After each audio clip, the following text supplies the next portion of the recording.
ধর্মতলা কাণ্ডে ধৃতদের রাজনৈতিক যোগ নিয়ে যখন শাসক বিরোধীদের চাপানুতোর চরমে উঠেছে, তখন সপ্তাহের প্রথম কাজের দিনই ধর্মতলা কাণ্ডের পুনর্নির্মাণ করল পুলিশ। নিটের প্রশ্নফাঁস কাণ্ডে বিক্ষোভ চলাকালীন শুক্রবার রণক্ষেত্র হয়ে উঠেছিল ধর্মতলা চত্বর। এই পরিস্থিতিতে সোমবার ধৃতদের 5 জনকে নিয়ে ঘটনার পুনর্নির্মাণ করল পুলিশ। একজন বাদে 4 অভিযুক্তকে খালি পায়ে হাঁটায় পুলিশ। কাউকে আবার আনা হয়েছিল হাফ প্যান্ট পরিয়ে। গ্রেপ্তার যে 16 জন, তার মধ্যে 14 জনকে নিজেদের কাস্টাডিতে পেয়েছে পুলিশ গতকালকেই। তার মধ্যে থেকে 5 জনকে এই মুহূর্তে ধর্মতলায় নিয়ে এসেছে পুলিশ। খালি পায়ে ধর্মতলার যে রাস্তা, সেই রাস্তায় তাদেরকে হাঁটানো হচ্ছে এবং হাঁটিয়ে ঘটনার পুনর্নির্মাণ করছেন তদন্তকারী আধিকারিকরা। এই ঘটনায় সোমবার সকালেই আরও 2 জন অভিযুক্তকে গ্রেফতার করেছে পুলিশ। এই নিয়ে মোট গ্রেফতারির সংখ্যা বেড়ে দাঁড়ালো 16। শান্তিপূর্ণ আন্দোলনে আচমকা অশান্তি। পুলিশকে লক্ষ্য করে প্রথমে জুতো, বোতল বৃষ্টি, তারপর পাথর। পরের দিনই এই নিয়ে কড়া অবস্থান নেন মুখ্যমন্ত্রী। এই মামলাগুলোতে গুন্ডা দমন আইনকে যুক্ত করা হয়েছে এবং প্রায় 70 জনকে চিহ্নিত করা হয়েছে, যাদের একজনও ছাত্র নয়, যারা একজনও সেলফ ডিক্লেয়ার ককরোচ পার্টির মেম্বার নয়, যারা একজনও নিট সংক্রান্ত আন্দোলনকারীদের অংশ নয়। 4 জন কুখ্যাত লোকের নাম আমি এখানে বলছি, যাদেরকে আমরা ছাড়ব না। তারপরই অ্যাকশনে নামে পুলিশ। শুরু হয় ধরপাকড়। এখনো পর্যন্ত এই ঘটনায় 16 জনকে গ্রেফতার করেছে পুলিশ। ধৃতদের বিরুদ্ধে একাধিক জামিন অযোগ্য ধারায় রুজু হয় মামলা। এই প্রেক্ষাপটে বেলা 12:15 নাগাদ এদিন 5 জন ধৃতকে নিয়ে ধর্মতলা চত্বরে পৌঁছয় পুলিশ। যাদের বিরুদ্ধে শুক্রবার পুলিশকে লক্ষ্য করে জুতো ছোড়ার অভিযোগ উঠেছিল, তাদেরই এদিন খালি পায়ে হাঁটায় হেয়ার স্ট্রিট থানার পুলিশ। সোমবার পুলিশের প্রেজেন্ট ভ্যান থেকে সবার প্রথমে নামানো হয় ধৃত খালিদ রেজাকে। 5 জনের মধ্যে থেকে 1 জনকে প্রথমে নামানো হয়েছে এবং নামিয়ে যে জায়গা ধর্মতলা আর যে জায়গা থেকে মেট্রো চ্যানেল হয়ে উল্টো যে ভিক্টোরিয়া হাউসের দিকে তাকে কিন্তু নিয়ে যাওয়া হচ্ছে।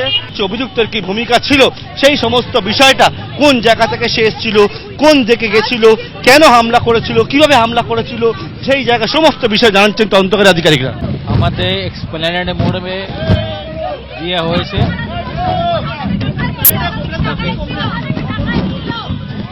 আমাদের এক্সপ্লেনেড মোড়ে প্রোটেকশনও ছিল। গন্ধা ওখানে হলো না, ওখানে ক্যামেরা আছে, ট্রাফিক গার্ডে ক্যামেরা আছে, ওখানে দেখি কি হয়েছে না হয়েছে। পুলিশের দাবি, শুক্রবারের ঝামেলায় ধৃত এই 5 জনেরই অগ্রণী ভূমিকা ছিল। এই অবস্থায় খালিদ রেজার পর এদিন প্রেজেন্ট ভ্যান থেকে নামানো হয় আরেক অভিযুক্ত মোহাম্মদ আফরোজকে। হাফ প্যান্ট পরিয়ে খালি পায়ে তাকে নিয়ে পুনর্নির্মাণ করে পুলিশ। শুক্রবারের গন্ডগোলের পর এই মোহাম্মদ আফরোজের নামই শোনা গেছিল মুখ্যমন্ত্রীর গলায়।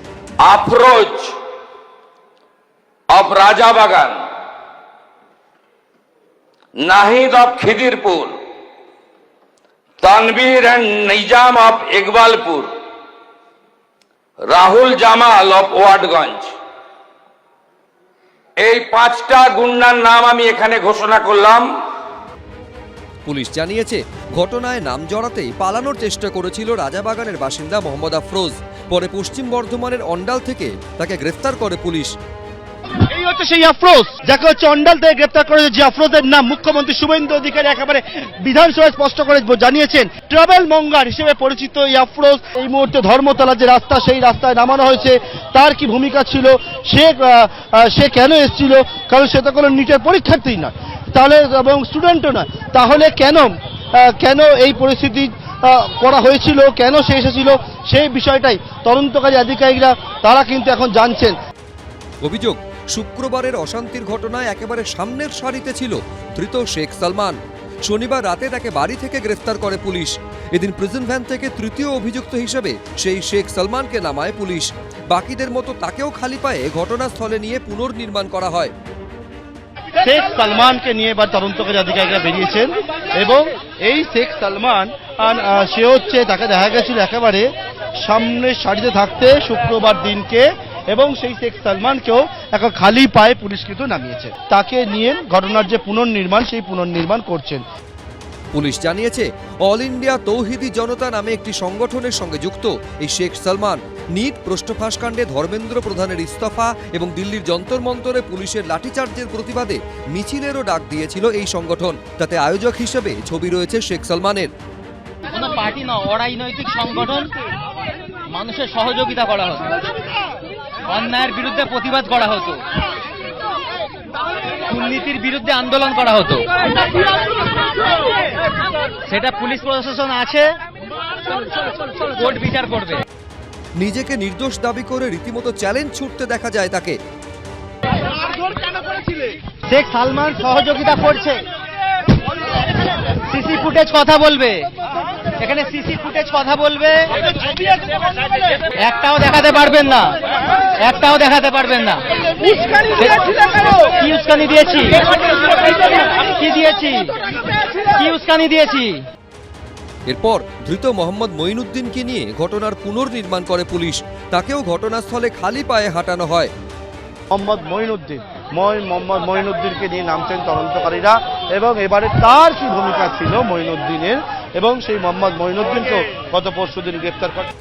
ধৃত আরেক অভিযুক্ত মোহাম্মদ আলমগীর ওরফে রাজুর পায়ে সমস্যা থাকায় তাকে এদিন প্রিজন ভ্যান থেকে নামানো হয়নি। গাড়িতেই তাকে জেরা করেন হেয়ার স্ট্রিট থানার অতিরিক্ত ওসি।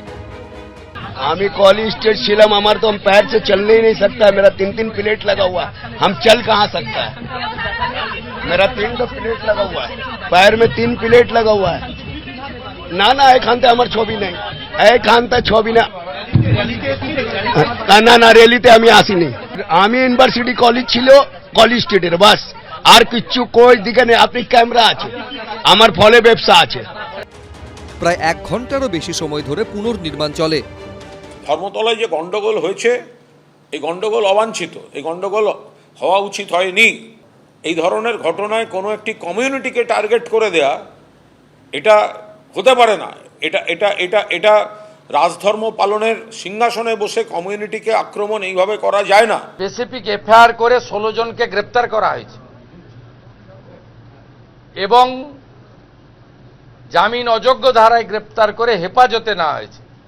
সকালবেলা পুলিশের সঙ্গে গটাপ করে 10টায় আসুন, 2টোর সময় বাড়ি চলে যান, ও কারবার আমরা করিনি। এদিন আরও যে দুজনকে গ্রেফতার করা হয়েছে তারা হলেন কোরিয়ার ব্রাইট স্ট্রিটের বাসিন্দা বছর 35-এর ওয়াকার আজম এবং নাদিয়াল থানা এলাকার বাসিন্দা 32 বছরের জাভেদ আখতার। পুলিশ জানিয়েছে অশান্তির দিনের ভিডিও ফুটেজ দেখেই এই দুজনকে গ্রেফতার করা হয়েছে। ধৃত দুজনের কেউই ছাত্র নন। এদিন দুজনকে ব্যাংশাল কোর্টে তোলা হয়। তার শুনানিতে উঠে আসে পুনর্নির্মাণের সময় ধৃতদের খালি পায়ে হাঁটানোর প্রসঙ্গ। অভিযুক্তদের আইনজীবী বলেন, গতবার যাদের আদালতে আনা হয়েছিল আজ তাদের খালি পায়ে ঘোরানো হচ্ছে রাস্তায়। পাল্টা সরকারি আইনজীবী বলেন, ধৃতরা তাদের জুতো বিক্ষোভের নামে ছুঁড়ে মেরেছিল। এদিন দুজনকেই 1 দিনের পুলিশ হেফাজতে নির্দেশ দেন বিচারক। আপনাদের তরফ থেকে সাবমিশন কি ছিল? হলো যে আগামীকালকে যেহেতু মূল কেসটা রাখা আছে, বাকি বিষয়টাও যাতে আগামীকালকে হিয়ারিংয়ের জন্য ফিক্স আপ করা হয়, তাতে কোর্ট কনসিডার করেছে এবং আগামীকালকে ফিক্স আপ করেছে। পুনর্নির্মাণের নাম করে যে সমস্ত ভদ্রগড়ের সন্তানদেরকে অ্যারেস্ট করে রাখা হয়েছে ককরোচ পার্টি জমায়েত সংক্রান্ত বিষয়ে, তাদেরকে পুনর্নির্মাণের নাম করে খালি পায়ে হাফ প্যান্ট পরে বারমুডা পরে ঘোরানো হচ্ছে।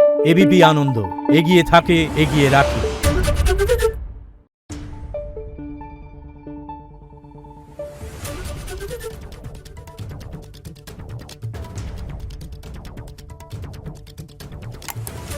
Thank you.